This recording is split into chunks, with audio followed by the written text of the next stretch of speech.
Eta badakizue, hauteskundeak datoz. Ez dakit noizbait jundiren, hauteskundeak, neskak. Hauteskunde batean bizi gara murgilduta, miren. Bai, berriz hemen dira, bai. Badirudi kanpaina aspalditik dagoela martxan, baina ez orain iritsiko da. Bai, alaxe da. Maider, gogokin, ez da? Ni gusta ez daizkit pilo bat, baina benetan, Osea, asko jarraitzea ditut inkesta guztik, entzute ditut elkarrizketak, da lehenengo urtea tokatzen zaitena urte asko eta geho han bertan egunen kazetari izan gabe edo segitu gabe, eta bai mono... Kanpotik lasai. Baina mono horrekin nago, gogoa emateite hauteskunde egunen redakzioan azaltzeko, eta esateko, oiga, ze tokatzen zait. Orduan... Bueno, hauteskunde gau berezia egin dezakegu kolpez kolpen, beti dago aukera hori. Bai, gehien bat zuri monoak entzeko, bai. Haize ba, kontuz, igual pentsatin beharko dugu eta. Baina, bueno, honez dena zitziteko eta zer, eta hauteskundeak, eta ez hauteskundeak, eta mila gauzen inguruan, noski, horretarako jeni daukagu. Eta kalera bidali dugu. Baina, puntu desberdinetara bidali dugu, ea jende desberdina aurkitze oten zuen. Eta jenik aurkitu beti.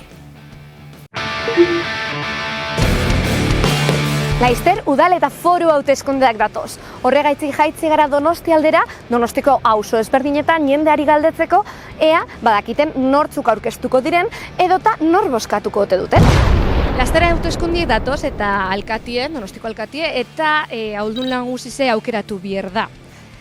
Zuri, ontze bertan zerek kezkatzen dut? Turismoa eta sozogintza. Nik uste dut ondarearen edo banaketa, diruaren banaketa. Todo, es lo que pienso, que está todo fatal, porque da pena, de verdad que sí. Sortzen dugun ondarea ez dadila esku gutxidan gelditu, baizik eta egin behar da ondare hori banatu. Ondasun publikoa egin behar da beharretara banatu. Ni soldatak, uste dut. Pienso en los jóvenes que no tienen un trabajo fijo, que no tienen unos sueldos buenos, no pueden salir de casa, tienen que seguir con los amás, con los aitas, haciendo todo mal. Eta Donostiko alkate moduen nor aukeratuko zen dut? Bueno, zerrentak badaude eta nik badaukat nire zerrenta eta zein bozkatzea bakit. Porrotx. Segaitzi. Porrotx, nik uste dute bere humorea oso soziala dela, oso ezitzailea dela, alkate hona izango litzateke. Berak ez du nahiko hori asumitu, baina nik uste dut pertsona egokia izan litekela gauzak ondo egiteko. Ez dakit. Nor, Shakira. Segaitzik esan? Da una reina. Creo que en Alza ha habido uno que es el calvito ese, ¿cómo se llamaba? Que dejó Alza precioso. Esan dugu nor jarriko zen duen Donostiko alkate moduen, baina lehendakari moduen, edo nor aukeratu halko bazen duen? Zu zeue, bai? No, ez. Lehendakari ez dela Arnaldo, muski. Arnaldo entzune, zu gaitik egiten dugu. Pirritz. Ez dakit. Baina norbait importantea ez, Ez dakit, jendearen gan eta ez enpresario eta ekonomiaren gan arduratzen den pertsona bat, asko dago egiteko. Mirama, bai, Mirama oso, Mirama da una pasada bat, jendearekin oso ondo eramaten da una persona abierta edo hola, eta bai, eta da, lo maneja todo. Y mira, mi marido viene por ahí. Está ahí. Juanjo, estoy en la tele. Le acaban de poner implantes. Botu emateko azterketakin bidire, bai ala ez? Ez, botoa askea izan behar du. Ez, botoa ematen du bakoitzak hala uste duenari, eta zoritxarrez askotan komunikabidek eraman egiten gaituzte inkluso gure interesaren kontrako bidetik. Orduan hori esango nuke, pixka formatu egin behar dela boto emalea ere, formakuntzak kualifikazioa dakarrelako. Nik hori egingo nuke eta formazioa danon esku dago, desinformatua eta desformatua gaude. Ez, uste jendia badakila zer behar duen eta zer botatu behar duen. Beste gauza dakio nola ematen duen botua, baina, bueno. Zuk uste zu benetan danak dakizela nori da bizen motetan da segaitzik botetan zian? Bai, bueno, jakin badakite. Gero bakasoa interesak beste gauzak lehentzen ditu eta baino jakin badaki. Bai, zut baietz. Bai, edo votar por votar, eta hori izan da. Zuk votar por votar egin dozu nonoz? Ez que ez dut botatu orain. Creo que sabemos lo que queremos y no hay que hacer ningún examen. Ingo bizon artean, nori ez dotzasun botorik emango ingo hauteskunta? Nori ez. Hauteskundeak horrela dira. Ematen dudanari ezik, beste guztiari ez niek emango. Aldera zaila da, baditut bio hiru, seguro botatuko ez nitunak inoiz. Bakarra esan bizu, Bakarra? PP. PP ez. Next!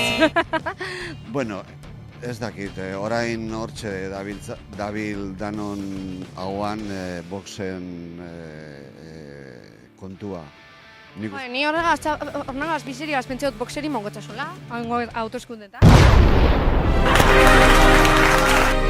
Nire txapela ez dute maite, baina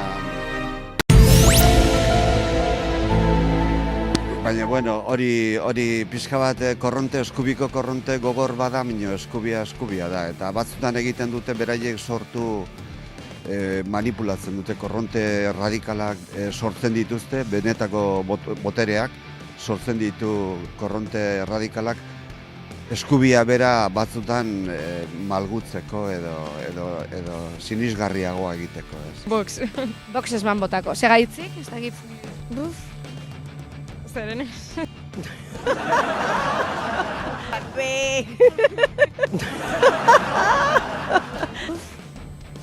Zeren osea, da como todo lo contrario a mí. Da box entzun da, Ja, bai. Oh! Ze polita den amodioa! Oh!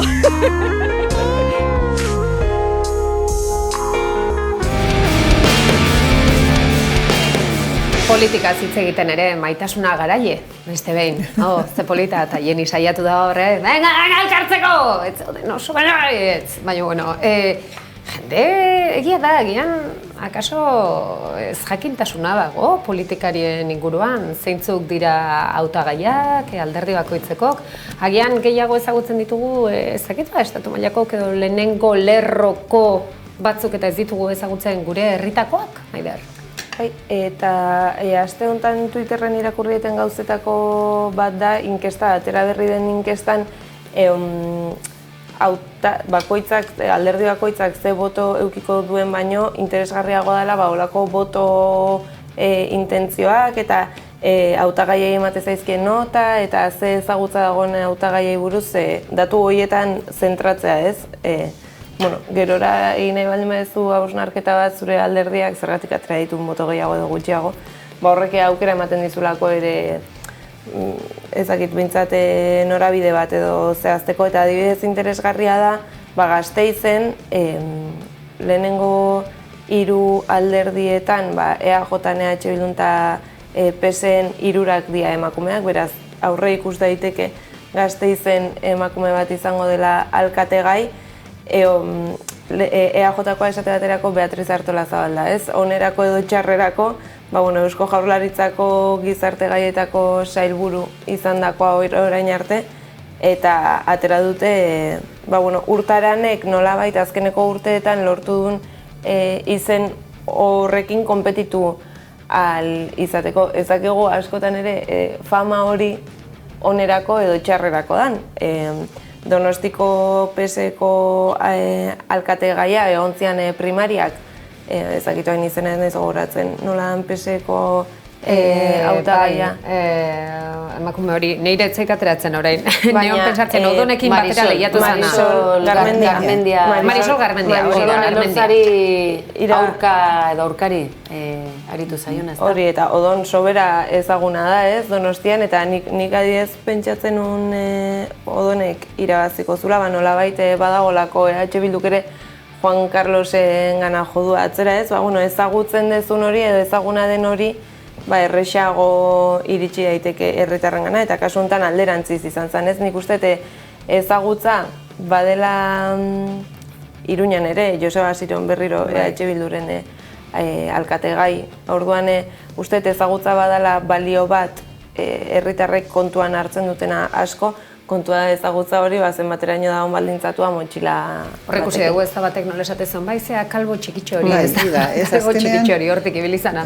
Azkenen, batzuetan iritzen zaizu, batez ere zu zaudenean inguru horretan, hausnartzen eta horrela iritzen zaizu jende guztia horren biran dagoela, eta, gero realidadea da jende askori etzaiola inporta. Herri txikiagotan herri txikiagotan egia da hautagaiaren nondik norakoak gehiago ezagutze dituztela eta horrela, eta gehiago markatzen duela, baina handietan azkenean inertzia izugarriak daude. Ez dakit, ze alderdi magikoak, ze hautagai magiko aukeratu beharko luken Bilbon PNV-ko alkatea izateko aurkezten dula ere, aurkeztu dituzte nolapait, eztabaidagarriak izan daitezken hautagaiak eta Bilbon badakigu hola izango dela, edo Gernika Gorroño zenbat urtetan izan da alkate, orduan ez du inporta ze siglekin dijoan bea izango da, horrelako batzuek badaude, baina azkenean inertziak daude, ez? Azkenean badago gizartean sektore bat gauzak aldatu nahi dituena,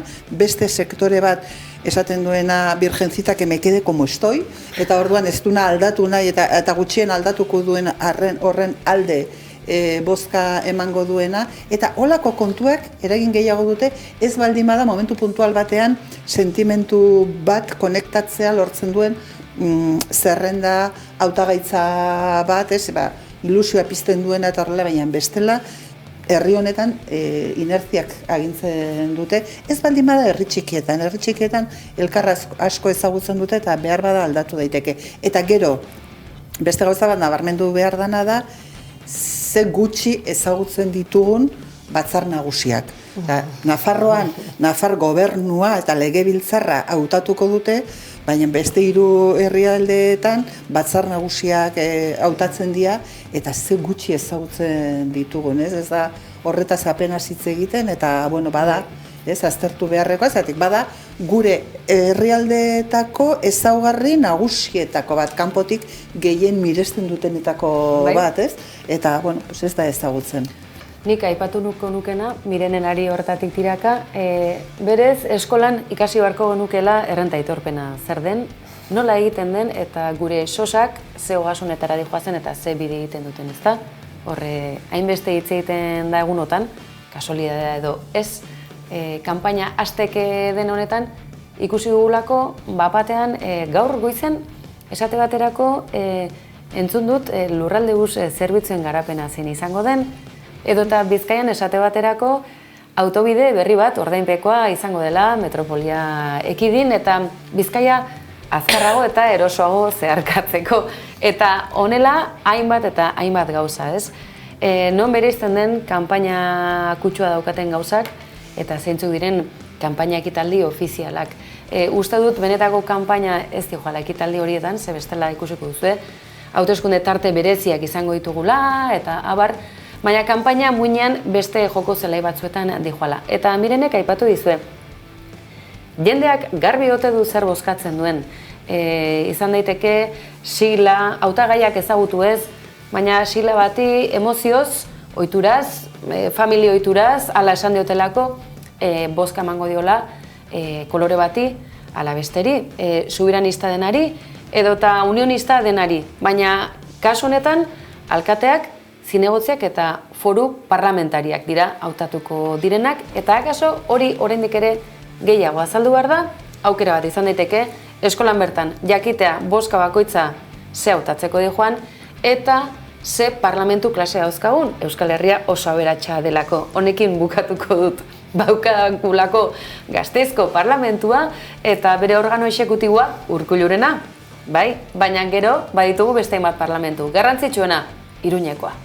Eta horrekin batera, ogasunak dituztenak, horrek garrantzi edo maila berezia ematen digula, Gipuzkoakoa, Bizkaiakoa eta Arabakoa. Eta hori dira jokoan daudenak. Bai, eta gero bestalde, aprobetxatzeko prekampaina, oraindik ez digutenean hainbesteko, ez? Zea ematen, egurra ematen propagandarekin eta horrela, gogoratzeko, aurrekoetan agindu dizkigutenak eta egin ez dituztenak, zenbatetan baizatu dute, ez legealdi honetan dator, eta iritsi ez direnak, eta gero etengabe gezurretan ditugu, orain bete dira 20 urte Irakeko gerrataz, eta gezurra esan ziguten aurpegira, eta inorrez da kaltetuta atera, errausgailu bat saldu ziguten non ez zuen kutsatuko erakutsi da, zenbateraino kutsatzen duen, gogoratu ditzagun, ez? Osa, gezurrak eta horrela, gure papertxoa betetzerakoan, zintzotasuna ere baliatu dezagun. Lehen Maiderrek aipatu digun aroa, oso gogotsu jarraituko duela kanpaina eta monoare badaukala. Hala ere galdera, ez zaizu edo ni neu naiz? Ez zaizu aspergarria egiten esan dut? Ez zaizu iruditzen oso tradizionala dela beste behin ere, ez dut ikusten inora usartzen denik zerbait benetan, ez dakit, berritzailea. Goitibera protokolo arauak ere, kanpaina bati dagozkion protokolo arauak hausten dituenak. Susmoa daukat, mundu mailan akaso zenbaitzuk hausi dituzela, baina beti eskuin muturra izan dela arauak hautsi dituena eta gainera asmo txarrez. Nik faltan botatzen dut, ez dakit, zerbait berritzaileagoa edo oso elizkoia iruditzen zait kanpaina eta horrela aurre ikusten dut, Nik ustet, nien hau aspertzen, igual klasika bat nahizelako, baina interesa debate guztiak ikusiko ditut, segurazki elkarrizketa guztiak irakurriko ditut, eta hor ja ingo ditugu kabalak hori ez da zaletasuna, hori bizia da, hori bizia da, ez beste hitzik jarri. Ustet, batez ere, zoek herri batzu, EAeko herri batzuetan, konkretuki Gipuzkoan esate baterako Lasarten, Eibarren, Irunen askoak ala jokoan, Nafarroan ere bai, inkluso ez bakarrik Nafarroko parlamentoan, baizik eta Iruñan ere bai, gaur irratian esate zuten berriz ere PSNek eukiko dula giltza, ez? Hasiron uste baino gorago dabilelako eta eskuina zatituta doan ez uste baino bajoago. Eta gero, nahiz eta Euskal Autonomia Erkidegoko hiriburuetan EAJ egon eta batzar nagusietan Bizkaian eta Araban ez dian aurre ikusten aldaketa, Gipuzkoaren jokalekua ere hor dago, eta azkenen 4 urtez hiriek eduki dezaketen norabidetza dago mahai gainen, ez? Adibidez, Donosti independe, nahiz eta Eneko Goiak errepikatu, depende zein dar korrelazio dagon, gauza batzuk alda litezke edo ez, jenik esango dugunaren aritik. Eta nik ustet hor, nola esan dizu, eraberritzeko edo aukera eta margen gutxi dagola. Uste beste hauteskunde batzuk agian gutxiago interesatzen zaizkigula, baina tokikoek oraindik ere hemen badutela pixua handia. Eta nik uste dut nobedadea justu gainea norabide okerrean egin direla, ez? Osea, nik ez nuen sekula pentsatuko ezker abertzalearen kanpaina kandidatuen aurpegi egin joango zela Estatu Batuetako hauteskundeen gixara, ez? Beti taldea ordezkatu du, mugimendua ordezkatu du, eta niri adibidez aldaketa norabide horretan izatea, bada berritzailea niri ez zait gustatzen. Naroa nik beti botako dut faltan Odon Elortzaren kanpaina elatuarekin ez duzu goratzen? Hori baizela berritzailea eta horre emakume horrek aipatu du ez, non dago gure burusoiltxo hau? Txikitxo hori. Auzo abandonatutako Pasaialdeko Donostia, ez? Ahaztu hori goitik bera eraberritu eta 2 minutuko maiztasuna zuten autobusak. Hori marka da gero. Oie dira benetako kanpainak eta beste guztiak tonteriak dira. Jenny, berriro zurekin goaz kalera. Galdetu duzu maskoten ingurun dagozat, baina paso egingo dugu horta zure baimenarekin, Jenny. Eta galdetuko dugu hauteskundeak jokoan. Nondik nora, esan duguna hautagai horiek, ze buruan ditugun batzuk jendeak ere bai? Jokutsu beta ingotzut, oso erresa. Emango dutez 3 pertsonan izenak, eta zuk esan bikozu nogaz izango zinen siamez betiko, osea pegata bizi betirako, nogaz eskonduko zinen, vale? Eta nogaz pasako zen duen gabasoro bat, vale? Eneko Goia, Juan Carlos Izagirre eta Eider Mendoza. Hau gatza da, zaila. Igual Juan Carlos egin. Juan Carlos, egin gabazoro bat, oin gelitzeratxo eskondu, edo siamez izen betiko, Ojo. Oraingo alkatearekin eskondu eta berehala dibortziatu edo. Oso, ondo. Eiderra siamez, betiko hor, zure ondoan. Bueno, nere berdina baldin bada ongi. Eider Mendoza, ¿quién es? Si es del PP, no. Osea, Maialenekin. Eskondu orduen? Eider edo Goia? Aiesteak geratu deu siamez Madalenegaz. Eta orduen eskondu nogaz. Eskondu Goiakin, a ver. Goiakaz eskondu eta orduen ja farra hon bat Eiderregaz. Bueno, beste erremedik ez dago, hori da aukera bakarra.